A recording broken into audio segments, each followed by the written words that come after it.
Hey, Lee Robinson here at American Sentinel K9. I just wanted to make a video on how to ship a dog, a pet, as cargo. If you're actually flying with the dog and the dog will be transported as baggage because you're flying with the dog, then this procedure or this video is not for you. I don't know the requirements on how to travel with a dog as baggage. But if you're actually shipping the dog to somebody else that's going to pick up the dog at the airport in the baggage claim area or in the cargo claim area, that's going to vary from airport to airport. Each airport's done differently, so you'll need to check with the airlines for that. But if you're shipping a dog as cargo, this is the procedure that you'll follow. The first thing you need to do is get a health certificate. Now, this health certificate will be two different colors. These are just some samples that I have left over from my copies, and my copy is yellow. But usually one will be pink and one will be yellow, or one will be pink and white or something like that. I don't remember the colors, but they're just a health certificate that you get from your veterinarian, and this health certificate has to be no more than 10 days prior to the departure date of the pet's travel. Now, even though you can do it, I believe on the 10th day, I would not do that. I wouldn't even do the 9th day. I like to have my health certificates 1, 2, or 3 days prior to departure. That way, if there's any kind of airline problem and they have a layover and they have to put the dog into some sort of boarding facility for a day because maybe the weather's gotten bad or something like that, then I know my health certificate's good for enough days for them to get back on track when the weather clears up. So, and also the other thing about having a health certificate within 1, 2, or 3 days, that way my client knows that the puppy that they received is good to go and it's healthy when it was left. Now, if that puppy is over 3 months or a dog is over 3 months of age, you will need to get your rabies vaccination, and your veterinarian will have to fill out the appropriate boxes on this health certificate to document the rabies vaccination records for your dog. But if it's less than 3 months of age, like let's say 8 weeks, 9 weeks, 10 weeks, 11 weeks, something like that, then that section can just be written as too young, not applicable. Okay, so there's your health certificate information. You need 2 copies of that. Next, you need an Acclamation Certificate for the temperature ranges that your pet is suitable for traveling in. Now, with that said, the airlines has restrictions for snub-nosed dogs. If your dog has a snub nose, it's not good at cooling off in hot weather, they will not transport your dog. So snub-nosed dogs, you're not going to be able to snub-nosed dogs, you're not going to be able to ship through the airlines as cargo. But if it's a breed of dog that's not snub-nosed and it's not breed-specific legislation, some sort of ban against travel of that dog, then you'll need this Acclamation Certificate that states the range of travel. Now, I believe that even the owner can write the Acclamation Certificate or some sort of training facility, but I recommend getting it from your veterinarian if they're willing to do that for you. Our health certificate simply says, to whom it may concern, this dog is acclimated to temperatures ranging from 10 degrees Fahrenheit to 90 degrees Fahrenheit, and it is safe for the dog to travel within 20 degrees Fahrenheit and 80 degrees Fahrenheit. And then it's signed by my veterinarian. Now, the reason why I say acclimated to temperatures wider range than that, they will only transport between 20 and 80.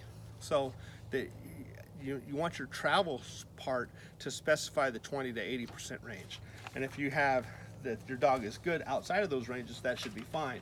But the travel part needs to be 20 to 80 degrees. Next, you need to get your crate. And there are some requirements on the crate.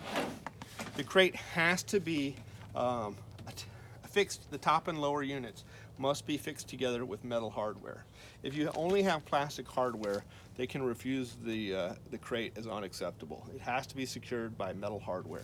And these crates usually come with a nut that's plastic but a metal bolt. And sometimes they're already put together and the plastic nut is on the top and the metal bolt is on the bottom and they're sticking up and the plastic part is emphasized because it's on the top. I take those out and flip them over, put the metal on the top, so the agent that picks up the dog or that I drop the dog off to at the airlines sees the metal hardware, and I've never had a problem. If you have a type of cage that has some sort of plastic slide to lock the cages in together, they'll have these sleeves and they slide together and that plastic holds it together, they will not accept that. You have to drill holes in those type of crates and put in your own metal hardware.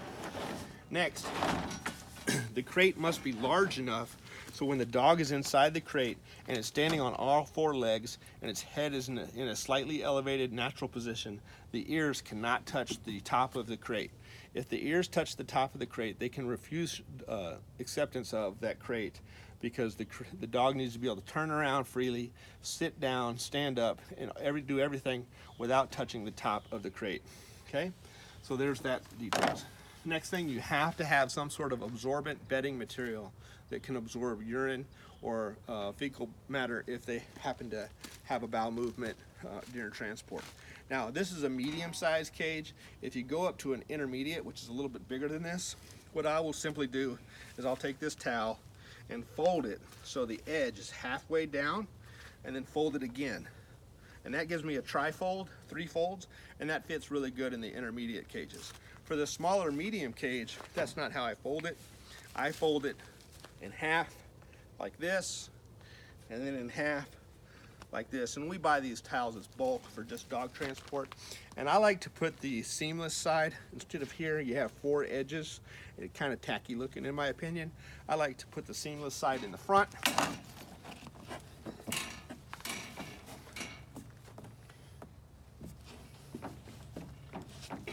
Like that, and I think that makes a more cosmetic appearance. And of course, this will get moved around as the dog travels.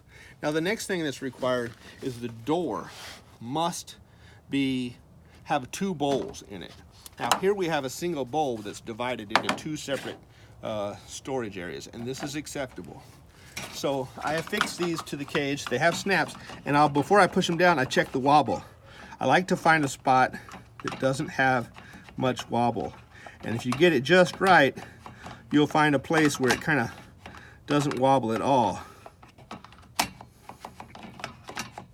I did it just a minute ago, and now I can't. Well, no, now I can't seem to find that spot. But whatever. Oh, that might be it right there. Nope, it's got a little wobble there too. But all right, so well, hold on. Yeah, that'll work. That'll work. So it's got a little bit of wobble there, and you got to push it so you get that click. Okay. Once you get that click, there, it's secure. No wobble. Now, once I get that, I have drilled holes into that bowl. You see these holes here? I come underneath this wire that's below that hole, come out the top, and go back through the zip tie. And I push that zip tie in.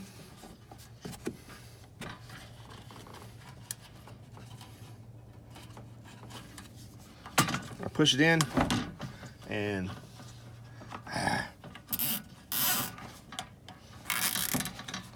just secure it like that. Then I do another one, same way.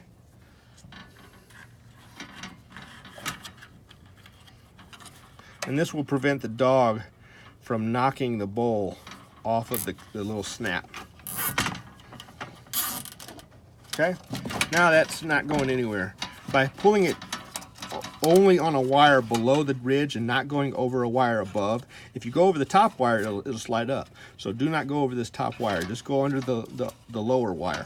Now it won't go up because that wire is holding it down, and it stays secured onto the clip. And then to clean up the appearance, just get a pair of